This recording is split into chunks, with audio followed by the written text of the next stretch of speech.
Hello and welcome to the students, and we are going to talk about rehabilitation.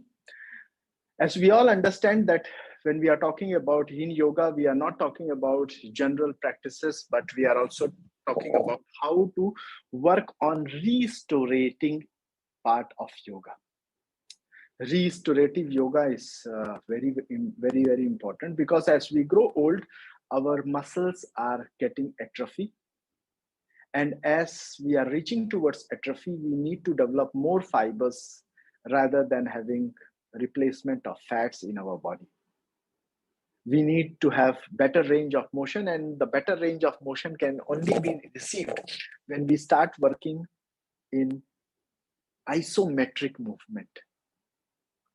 And as we do isometric movement, we also understand that we are working on certain parts which might have not been totally recovered because of past injuries or might have certain trigger points. So altogether, what we are doing is going towards the state of rehabilitation as well. So let's go slide by slide to see those important 6 poses which has been the part of yin yoga, but at the same time it has been also been the part of rehabilitation through yin yoga. Rehabilitation Council has already accepted these poses as a part of rehabilitation, although they are the part of yin yoga as well. So I will share screen here to make you all go through these 6 important poses, which are the important part of rehabilitation or in yoga. Important thing is not only to know these poses, but also to how to safely practice these poses with the help of yin yoga. So that is what we are going to learn now here with the help of these slides. Rehabilitation. Question is, what is rehabilitation first? Rehabilitation is one step ahead of physiotherapy. Physiotherapy is initially that you are doing a therapy with some physical movement, but rehabilitation is not only just the level of doing therapy, but it is one way ahead how to live with the solution of this problem and make our life easier as what we were yesterday. Before the problem existed, how we were, how we can reach into the same state, and how we can do all our things, sometimes by solving the problem and sometimes along with the problem, how to live. So with the help of yin yoga, we are actually trying to understand how we are going through the rehabilitation process. So first number is Mckenzie Push Up.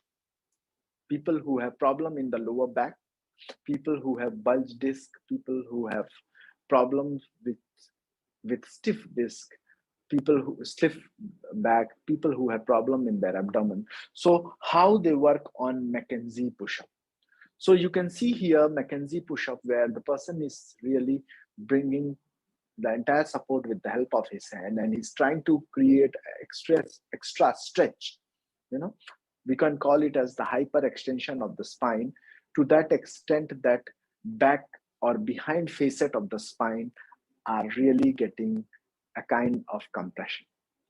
So Mckenzie push-up is one of the first practice of rehabilitation which is being said in yoga for today, right? Then we go with the second practice, median nerve mobilization. From the spine all the way to our hand, we have radial nerve, we have medial nerve, we have ulnar nerve. So because of certain compression at the neck region or because of certain injuries, our median nerve starts becoming stiff, and sometimes it creates current kind of feeling and numbness kind of feeling. So how do we work with the help of yin yoga to do median nerve mobilization? So what exactly we do here is we make our hand stretched, actually dorsiflexion. We call it as dorsiflexion. So we create a dorsiflexion and we push our hand behind, and at the same time we make our face turn to the other side. Sometimes we can use the support of the wall also, so we can put our hands here, and then with this you can turn your neck to the other side. So either you can use the support of the wall, or you can also do it freely by standing straight and then creating the dorsiflexion, hand behind. You can see my hand which is going behind, and then moving the neck on the other side and holding this. When I said in yoga, holding this for 1 minute or more than 1 minute like this. So as you start holding it longer, slowly the mobilization effect will start. And the more longer you hold, 1 minute, 2 minutes, 3 minutes, the better action will happen. After medial nerve mobilization, we have the next nerve mobilization, which is called as radial nerve. As I said that we have median nerve, we have ulnar nerve, we have radial nerve.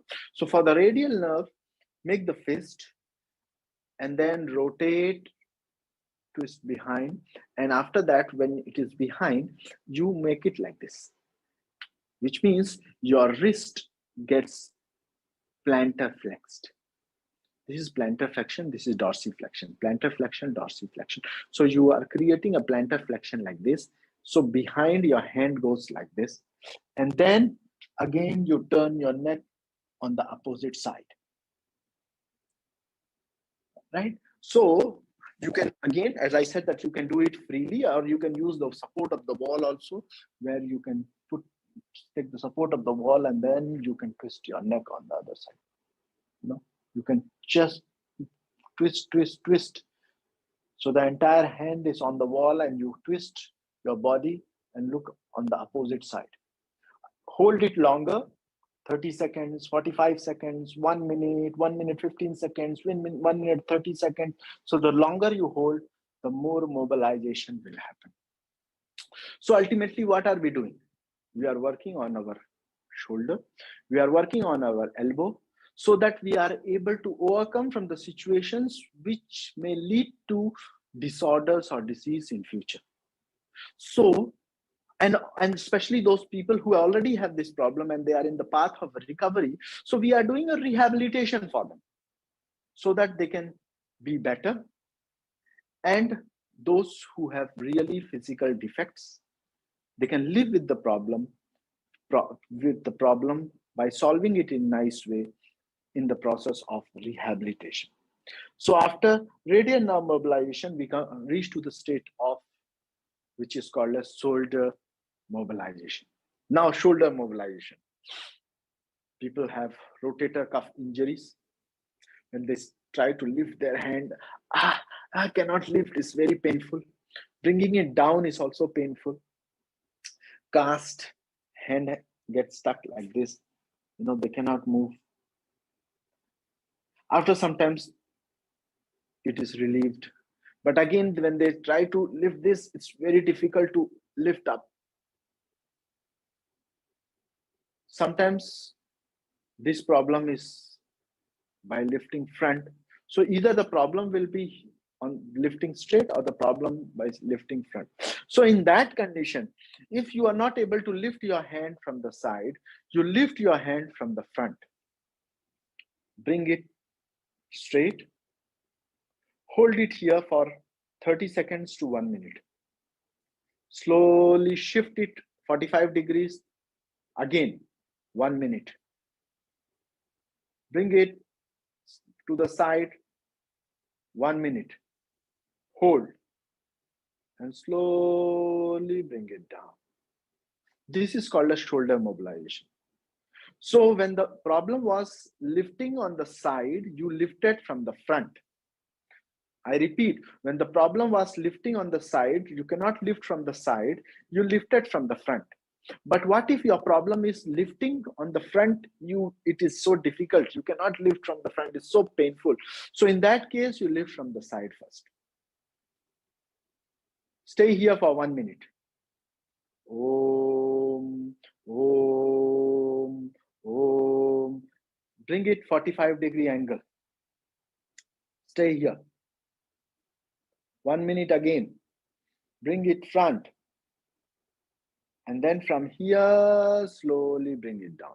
So this is the way how you are working on shoulder mobilization, frozen shoulder or cast on the shoulder, and how you are able to overcome from that situation. So this is how you work on shoulder mobilization. It is very important, because no matter you do surgery, you have put certain grafts, but ultimately at the end of the day, you have to learn, or you have to make your shoulder learn how to do the entire mobilization. And with the help of in yoga, you can make it the part of rehabilitation. You have to understand yoga is beyond certain physical therapies. Yoga increases the acceptance, yoga increases the stamina, yoga increases the mental power. At the same time, yoga can be used for rehabilitative purpose as well. Certain people who have problem with cervical spondylosis, spondylitis, they also go for certain surgery also, or manual therapy. And finally, again, they have to work on computers, their neck starts getting aches. So we need to develop a process of neck extension movement. So you put your hand here and bring it here near to the ears, and then hold the chin, tucking inside, and then you press. You press. If you are pressing on the left side, support from the right side here. Feel the entire stretch at the back. Hold it for 1 minute, 1.5 minutes, depending upon your stamina. Then when you want to work on the other side, bring this hand here near to the ears, and then chin, tuck it in, and then push it. So this way, you are working on neck extension so that you can prevent as much as you can to bring the patient to the operation theater. And even after that, post-surgery, when the surgery has been done and the recovery has been quite positive, but the stiffness of the neck has not gone, and you still want the neck to work freely, then in that case also you can use these practices as a part of rehabilitation. I'm not trying to say here that you are supposed to use these practices as an alternative to any medical treatment. Please talk to the medical officer or medical doctor to have a better idea on that. But if these practices has been approved, these are one of the best practices with the help of in yoga to work as a rehabilitation practices for yoga in this condition. The last and the final practice, which is hip and back extension. People who have weaker back, they keep on getting cramps, they keep on getting sprains, which can be at the lower back, which can be at the thigh region, which can be at the neck region, which can be at the scapular region. They keep on getting sprain and pain. They need hip and back extension.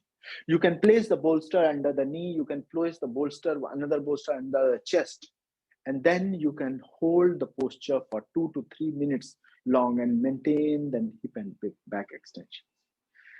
Sometimes we are trying to do the practice to prevent further deterioration.